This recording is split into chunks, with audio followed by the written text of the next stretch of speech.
ત્યારે સુરતમાં વરસાદને કારણે અનેક રસ્તાઓ ધોવાયા છે। ડિંડોલીમાં દીપદર્શન સ્કૂલ પાસેનો રસ્તો ધોવાયો। 3 મહિના પહેલા જ બનેલો રસ્તો વરસાદમાં ઉખડી ગયો। પાણીના પ્રવાહમાં રસ્તો ઉખડી ગયો છે। આપ એબીપી અસ્મિતાની સ્ક્રીન પર આ દ્રશ્યો પણ જોઈ રહ્યા છો। ડિંડોલી વિસ્તારના દ્રશ્યો છે કે જ્યાં સ્કૂલ પાસે જવાનો રસ્તો, સ્કૂલ પાસેનો આ રસ્તો જે આખો ધોવાઈ ગયો। રસ્તા પર ગાબડા પડી ગયા, આ સાથે જ ડામર પણ ઉખડી ગયો છે। ત્યારે આ રસ્તા પર જીવના જોખમે લોકો પસાર થઈ રહ્યા છે।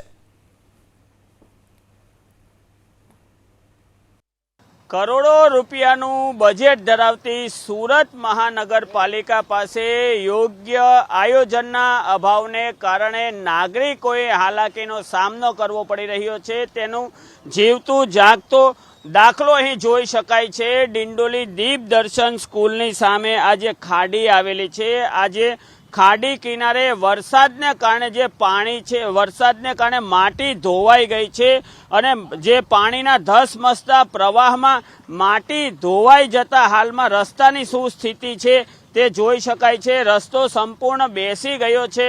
2 થી 3 ફૂટ જેટલી ક્યાંક માટી ઘસી ગઈ છે, ક્યાંક 4 થી 5 ફૂટ જેટલી માટી છે તે ધસી જઈ તેનું ધોવાણ થઈ અને ખાડીમાં વહી ગઈ છે। આ માટીનું ધોવાણ થતાં ખાડીમાં વહી જતા રસ્તો છે તે સંપૂર્ણ બેસી ગયો છે।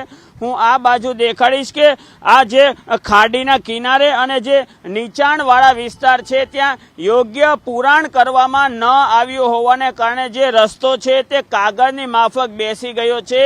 નીચેથી માટી ધોવાઈ ગઈ અને રસ્તો કાગળની માફક બેસી ગયો છે। સામે જે કાર પાર્કિંગ છે તે કાર પાર્કિંગની નીચે પણ જોઈ શકાય છે અને બાજુમાં દુકાન છે તેની નીચે પણ જોઈ શકાય છે। આમ કહી શકાય છે કે ધોધમાર વરસાદને કારણે જે કિનારાની જે આ માટી હતી તે સંપૂર્ણ રીતે ખાડીમાં ધોવાઈ અને જતી રહી છે। ખાડીમાં માટી ધોવાઈ જતા જે સાઈડનો જે રસ્તો છે તે ક્યાંક 2 થી 3 ફૂટ જ્યારે અન્ય ક્યાંક 4 થી 5 ફૂટ જેટલો ખાડો પડી ગયો છે અને જો આગામી દિવસોમાં અહીં યોગ્ય પુરાણ કરીને રસ્તો નહીં બનાવવામાં આવે તો મોટી દુર્ઘટના સર્જાવાની પણ સંભાવના છે। અહીં જોઈ શકાય છે કે આ ખાડીની જે બાજુમાં છે આ જે ખાડીનો ધસમસતો પ્રવાહ છે, ખાડીમાં હાલમાં પણ વરસાદી પાણી વહી રહ્યું છે, ડ્રેનેજના પાણી વહી રહ્યા છે। ત્યારે સંપૂર્ણ રીતે જોઈ શકાય છે કે આ જે ખાડી છે તેમાં આસપાસની જે માટી છે તે ધસી ગઈ છે। માટી ધસી જવાને કારણે આસપાસની જે વિસ્તાર છે ત્યાં સંપૂર્ણ રીતે ખાડાઓ પડી ગયા છે। રસ્તાની બાજુમાં ખાડા પડી ગયા હોવાથી આગામી સમયમાં જો ફરીથી ધોધમાર વરસાદ પડ્યો તો અહીં મોટી દુર્ઘટના અથવા જાનહાનિ થવાની પણ સંભાવના છે।